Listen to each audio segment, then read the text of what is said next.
15 minutos para então a gente abrir para os debates. Por favor, professor Sérgio. Boa tarde. Alô, tá saindo, tá? Boa tarde. Eu queria iniciar agradecendo o convite, dizer que é uma honra estar com vocês aqui. De algum modo, é um reencontro com o famoso Partido dos Sanitaristas, que eu aprendi a conhecer na Zona Leste de São Paulo, lá nos idos de 1970. E está sendo muito bom reencontrar esse clima de discussão e essa temática quente, né? E ainda que, de modo perceptível, acho que para todo mundo, o tema do socialismo não esteja exatamente em cima da mesa, certamente é esse o tema que nós estamos discutindo o tempo inteiro, tá certo? Como é que a gente pode atuar, né, no interior do sistema de saúde, como é que a gente pode atuar nas instituições da sociedade burguesa, no interior da qual a gente vive, tendo em vista, né, a luta pelo socialismo, a transição para o socialismo. Então, queria primeiro agradecer a oportunidade, dizer que me sinto muito honrado de estar aqui e que, enfim, espero que as contribuições que eu venho trazer agora sirvam para alguma coisa, tá certo? Que a gente possa entabular um debate interessante. Segundo lugar, antes de começar, eu queria lembrar para vocês que a gente vive hoje um dia memorável, né? Às 7 horas da manhã de hoje começou a rodar o LHC, o grande acelerador de partículas que está colocando a humanidade a 1 trilionésimo de segundo do ponto zero da origem do universo, tá certo? A gente está chegando lá. É uma coisa fantástica, quem não está, enfim, acompanhando, acompanhem, porque hoje pode ser um dia memorável, pode ser que daqui a 20 anos vocês se lembrem, olha, aquele dia a gente estava lá, está sendo na escola politécnica discutindo, tá? Hoje, às 7 horas da manhã, começou a rodar o LHC. Isto é algo importante para a história da humanidade. Se não for também, vai ser uma enorme decepção e vai entrar para a história com uma grande decepção. De qualquer forma, será alguma coisa significativa, tá certo? Mas como isso é responsabilidade dos físicos, não nossa, né, fica mais tranquilo. Pessoal, olha, essa questão do debate, né, contemporâneo acerca do trabalho, é um debate extremamente complexo e que tem uma longuíssima história. Se a gente for, digamos assim, se a gente for escavar até o fundo, essa história começa lá no racha, vamos dizer assim, na gênese do reformismo, no seio da Segunda Internacional, no final do século XIX. Se a gente for escavar, a origem está lá, tá certo? Tal como todos os grandes debates revolucionários contemporâneos, a origem está lá. Não vou fazer isso, não vou fazer essa história toda mesmo, porque eu não conheço a maior parte dela. Se a gente pegar, pelo menos a partir de 1950 para cá, quer dizer, se a gente pegar esse debate nos últimos 60 anos, eu posso dizer para vocês com alguma segurança, embora não com absoluta segurança, porque a bibliografia é vastíssima, é enorme. Eu duvido que uma pessoa hoje que se dedique, sabe lá eu, 20 ou 30 anos de uma vida de pesquisador, uma vida muito intensa, muito dedicada, a estudar a bibliografia sobre esse tema em línguas legíveis. Quer dizer, eu estou deixando de lado tcheco, russo, sabe lá eu, farsi, né? Estou pensando do alemão para cá, tá certo? Eu duvido que uma pessoa dê conta de ler metade do que foi publicado, escrito sobre a questão de trabalho, sujeito revolucionário, transformações do mundo do trabalho, o que está acontecendo com a categoria trabalho. É uma produção vastíssima, enorme, nas áreas as mais diversificadas das ciências humanas. Da psicologia, da psicologia, enfim, tá certo? A produção revolucionária mais estrita, no interior dos partidos comunistas, dos partidos revolucionários. Então veja, o que eu vou tentar fazer com vocês é o seguinte, tentar montar uma panorâmica do que foi essa discussão dos últimos 50 anos no interior da esquerda, pela razão óbvia. Eu estou convencido que a história da humanidade ou passa pela esquerda, ou seja, ou passa pela revolução, ou a história da humanidade vai levar à destruição de toda a humanidade. Eu não estou muito interessado em discutir com a direita, eu estou interessado em discutir o projeto revolucionário no interior da esquerda. Por esta razão, tá certo? Eu vou centrar a minha intervenção neste universo. Não é porque não tenho produções interessantes ou importantes, vamos dizer assim, do outro lado do muro. Tem, certamente que tem. Mas o que me interessa especificamente é a discussão do projeto revolucionário. Por esta razão, como não dá para estudar tudo, eu fiz este recorte e eu vou falar, enfim, no interior deste horizonte. Veja. Quando termina a Segunda Guerra Mundial, aquilo que a Virgínia muito bem diz hoje de manhã, né, esse negócio de dizer de 1930 até 1970, né, é o keynesianismo, e aí as desigualdades sociais minoram, depois vem o liberalismo, não é bem assim, tá certo? Tem o fascismo, né, tem a Segunda Guerra Mundial, O estado de bem-estar social só acontece em 9 países do mundo, se a gente incluir os Estados Unidos, né? Mas veja, se a gente pegar da Segunda Grande Guerra para cá, o que está acontecendo no interior da esquerda, e novamente uma ressalva, não é no interior de toda a esquerda, mas é no interior da esquerda que acaba predominando na história da esquerda. A esquerda sempre foi muito fragmentada, a esquerda sempre foi, para usar um termo muito comum, multifacética, tá certo? Então não dá para você dizer, a esquerda não é isto, né? Mas as tendências que terminaram predominando nos últimos 50 anos são duas, fundamentalmente. Digamos, são as tendências que saem daquela vertente stalinista, que passa a ser o marxismo oficial da Terceira Internacional e depois o marxismo oficial dos partidos comunistas, tanto dos partidos comunistas aliados à União Soviética, como também aqueles depois aliados à China, e depois à Albânia, depois do Vietnã, depois.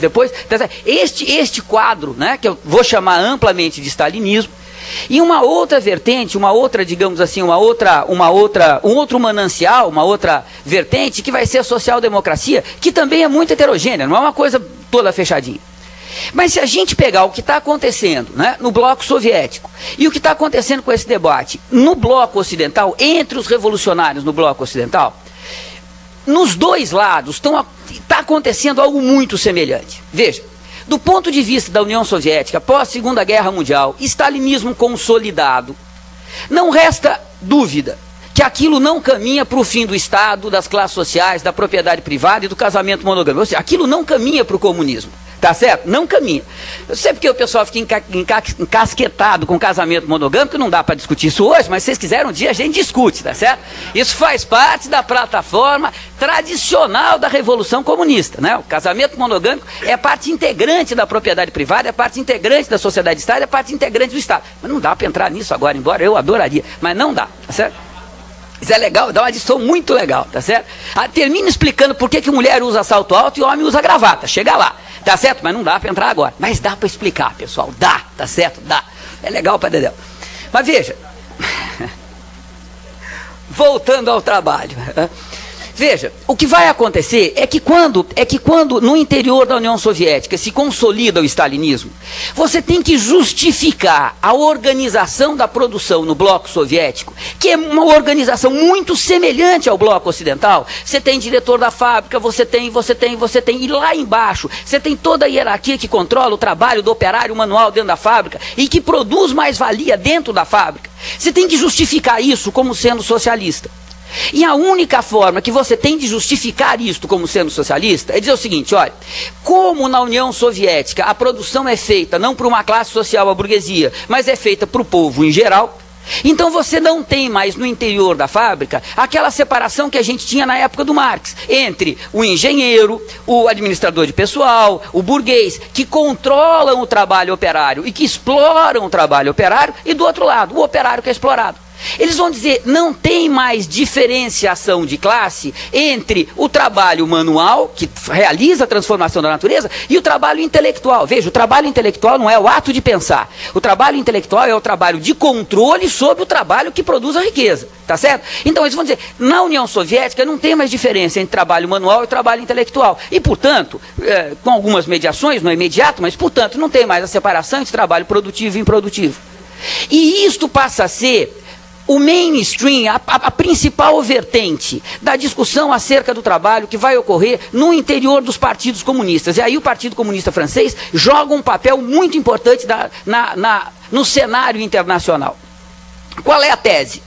O desenvolvimento das forças produtivas socialistas e comunistas. Lembra que o Stalin, em 1953, proclama que a União Soviética é comunista, tá certo? Então, o desenvolvimento das forças produtivas faz com que surja uma divisão técnica do trabalho, que não é uma divisão social. Ou seja, este patamar técnico, a existência de fábricas, requer que você tenha uma forma de controle hierárquico sobre o trabalho, que é a forma socialista na União Soviética. E, portanto, a gente tem, no interior da União Soviética, uma divisão técnica do trabalho que não significa uma exploração do homem pelo homem. É aí que entra na literatura marxista, inclusive na literatura marxista brasileira, este termo divisão sociotécnica do trabalho. O Marx só falou em divisão social do trabalho, e divisão social do trabalho é a exploração do homem pelo homem. Marx não tinha firula nisso. Agora entra a divisão sociotécnica, como se um determinado patamar técnico, que fosse comum ao mundo capitalista e ao mundo socialista, impusesse ao mundo socialista uma organização do trabalho que impusesse um controle hierárquico sobre o trabalho manual, vindo do trabalho intelectual. Então veja, no interior do bloco socialista, e aí, bloco socialista, bloco soviético, né? Aí pessoal, com 1000 variações, 1000 autores, a produção é muito grande, tá certo? São muitos escritos, mas o predominante passa a ser isso. Veja, na União Soviética, o trabalho manual, o trabalho intelectual, o trabalho produtivo e improdutivo estão se extinguindo, se já não se extinguiram, dependendo dos autores. E isto acontece independente desta hierarquização, esse controle hierárquico que existe nas unidades produtivas. Por quê? Porque este controle hierárquico decorre do próprio patamar técnico. E a técnica passa a ser, obviamente, política e socialmente neutra, né? Já não é mais uma técnica determinada historicamente pelo modo de produção capitalista. É a técnica, tá certo? Do ponto de vista da social-democracia, a tese é, curto e grosso, né? O estado de bem-estar social é o futuro do capitalismo. O capitalismo ele vai evoluir no sentido de generalizar o estado de bem-estar social para toda a humanidade. O que é o estado de bem-estar social? Para eles, tá certo? Não estou defendendo essa tese, para eles. O que é o estado de bem-estar social? O estado de bem-estar social é um estado que deixou de ser o comitê executivo da classe dominante, como queria o Marx, para se transformar na correlação, na expressão da correlação política das forças sociais. Essas classes começam a desaparecer, das forças sociais em luta. O Estado passa a ser algo neutro, que pode estar a serviço do proletariado ou da burguesia de acordo com as injunções políticas. Se o proletariado for mais forte, o Estado serve para atender os interesses do proletariado, se não o inverso. E a partir daí se concebe uma transição democrática, não revolucionária, ao socialismo, através daquilo que não são que os gramscianos chamam, né? Mas através daquilo que os sociais-democratas vão chamar de Estado ampliado. O Estado agora é representante do conjunto das sociedades. Por quê? Porque vão dizer os sociais-democratas, o processo de desenvolvimento do modo de produção capitalista está gerando um novo patamar tecnológico que eles identificam com o Fordismo, e este novo patamar tecnológico, eu não estou brincando pessoal, é sério, entre aspas, as fábricas automáticas vão substituir todo o trabalho manual, de tal modo que acabando o trabalho manual, acaba a classe operária, vira tudo trabalhador, vira tudo classe média. E, portanto, isto cria as condições para passagem ao novo modo de produção não capitalista por um processo que não é o processo proposto pelo Marx, que não é a revolução proletária contra o Estado, a propriedade privada, as classes sociais e o casamento monogâmico. Tá certo? Veja, olha que legal. Do ponto de vista do grosso da discussão ocidental e do ponto de vista do grosso da discussão no interior do que era dominante na esquerda, que eram os partidos comunistas de linha stalinista, veja, os dois de algum modo confluem. No mundo contemporâneo, a diferença de classe entre a classe operária e os demais trabalhadores assalariados, esta diferença está se esgotando. Se é que ela já não se esgotou. A classe operária ou desapareceu, ou está em vias de desaparecimento. Isso já é anunciado no início dos anos 60. E isto vai ser reafirmado pelo grosso da sociologia do trabalho no mundo ocidental e pelo grosso das discussões acerca do trabalho no bloco socialista, até a gente chegar bem entrado os anos 70. Veja, quando chega na entrada dos anos 70, começa a crise estrutural do capital, me permitam pegar carona no Messaro sem argumentar muito isso, tá certo? Por que dessa escolha? Abre-se a crise estrutural do capital e tanto o projeto stalinista quanto o projeto social-democrata demonstram de uma forma inequívoca a sua inviabilidade histórica. A União Soviética é o primeiro império da história da humanidade que se destrói de dentro para fora, que se dissolve de dentro para fora. É o primeiro império que não é destruído através de pressões, invasões externas, ele se autodissolve. E o estado de bem-estar social, vocês muito bem sabem, se transforma em estado neoliberal sem qualquer ruptura. Aliás, os partidos políticos que terminam a obra do Estado neoliberal, são os mesmos partidos políticos que constituíram a social-democracia europeia e no Brasil o PT, enfim, com todas as diferenças. Olha o que eu estou tentando mostrar para vocês. Dos dois lados, quando a gente chega na década de 70, você tem demonstrações empíricas, históricas, absolutamente claras, que nem a transição à lá União Soviética ia dar no socialismo, nem a transição da social-democracia ia dar no socialismo. Pelo contrário, quanto mais a gente ia chegando, década de 80, comecinho da década de 90, isso ia ficando cada vez mais claro. E ao mesmo tempo que isso acontecia, todas aquelas teses que foram colocadas desde a década de 60, que a classe operária está acabando, que o projeto revolucionário agora tem que ser outro, não pode mais ser do Marx, que o trabalho manual e o trabalho intelectual estão se fundindo, que o trabalho manual está acabando, que as fábricas automáticas vão substituir o trabalho manual, isso se demonstra ser falso. Ao invés disto levar a um processo no qual as pessoas param para repensar os fundamentos, falar, peraí, onde é que a gente está errando? É o oposto que acontece, acelera-se a produção acadêmica, acelera-se a velocidade desta produção teórica e se reafirmam todas as velhas teses, agora com um novo argumento. Não foi o estado de bem-estar social e o fordismo que vai acabar com a distinção entre o trabalho manual e intelectual e o trabalho produtivo e improdutivo. Não, quem vai fazer isso vai ser o toyotismo com o processo de robotização. A entrada dos robôs da informática acabou com o trabalho manual. E o resultado disso é que você tem mais 20 anos de teses que vão sendo constituídas assim. Com uma diferença importante. Enquanto na década de 60, Marx ainda era um autor importante, e as pessoas de algum modo se debruçavam sobre o Marx, ainda que a qualidade dessas interpretações seja muito questionável, mas Marx ainda era um referencial.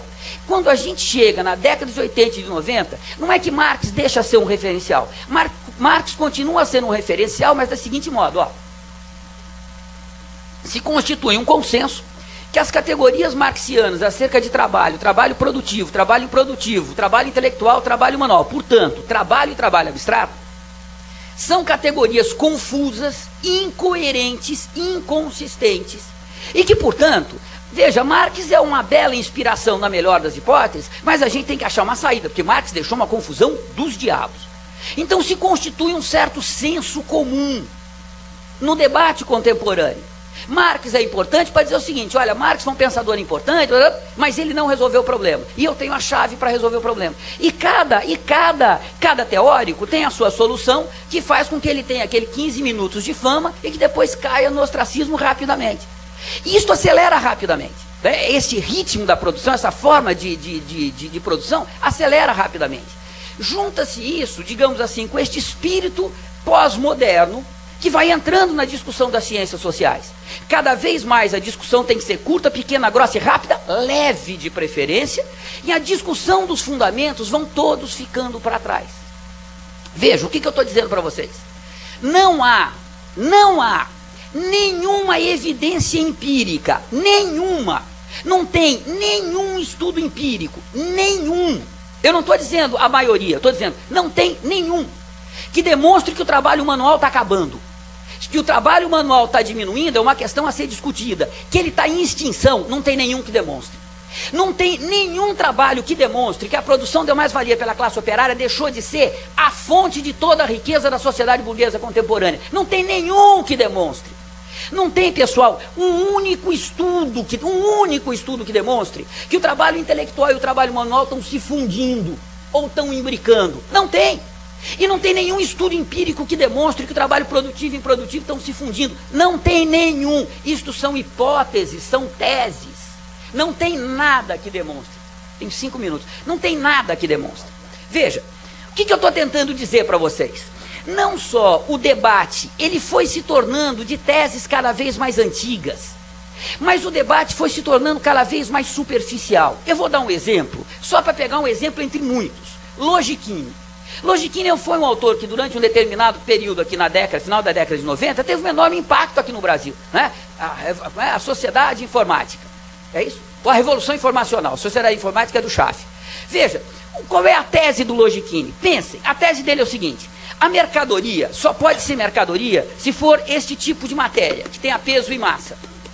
Como vivemos numa sociedade de informação e a informação não tem matéria em massa, portanto superamos a sociedade capitalista mercantil. Pessoal, pensem. Quem é que diz que mercadoria só pode ser isso aqui? Uma aula não é mercadoria? Percebem? Não tem cabimento a tese. E ninguém para dizer, pera, Logiquinho, você está dizendo, não é besteira? As pessoas compram a tese. E a segunda tese, estamos numa sociedade da informação. Que cargas d'água é essa? Percebem? Isto entra no debate contemporâneo e o debate contemporâneo vai se tornando cada vez mais superficial, leve, acelerado. Os fundamentos não são mais discutidos. Isto faz parte desta enorme concepção de mundo, que é a concepção pós-moderna, que faz um estrago nas ciências humanas. Veja, o que eu estou tentando dizer para vocês? Além de discutir a questão do trabalho, eu estou tentando trazer uma outra questão para vocês. Por que a gente montou este seminário, que tem a importância que todo mundo diz que tem, eu acho que tem mais algumas. Por que se montou esse seminário dessa forma? Por que tem 20 minutos para falar? Por que tem 2 caras por manhã? Vocês percebem? Isto virou o estilo do debate contemporâneo. Não tem mais tempo para discutir fundamentos. Em 20 minutos, ninguém discute nada sério para valer. E a gente terminou, veja, necessariamente em 20 minutos, o discurso tem que ser lépido, rápido e fugaz. Não pode ir para os fundamentos. Não tem como ir. Então, para encerrar os meus 20 minutos, eu queria dizer o seguinte: se eu quero trazer uma contribuição para vocês, eu dizer o seguinte: olha, no debate acerca do trabalho, quando vocês quiserem fazer uma discussão séria para valer, temos que mudar o formato, porque esta é uma forma tão cruel, que é a forma que determina o conteúdo. O discurso pós-moderno cabe em 20 minutos, não cabe em 1 hora, porque não tem conteúdo. Mas se trata da gente fazer a crítica para valer desse senso comum que está aí e recuperar a concepção revolucionária de alguma forma, nós precisamos de tempo para amadurecer, para argumentar. E isto, veja, permeia as ciências sociais como um todo. Não é um problema nosso desse seminário, é um problema de nós enquanto cientistas sociais, de nós enquanto militantes. Então eu encerro. Por aqui tem 3 perguntas cabeludas, tá certo? Que eu vou mostrar para vocês como, pelo amor de Deus, me dá mais tempo, tá? Obrigadão. Até mais.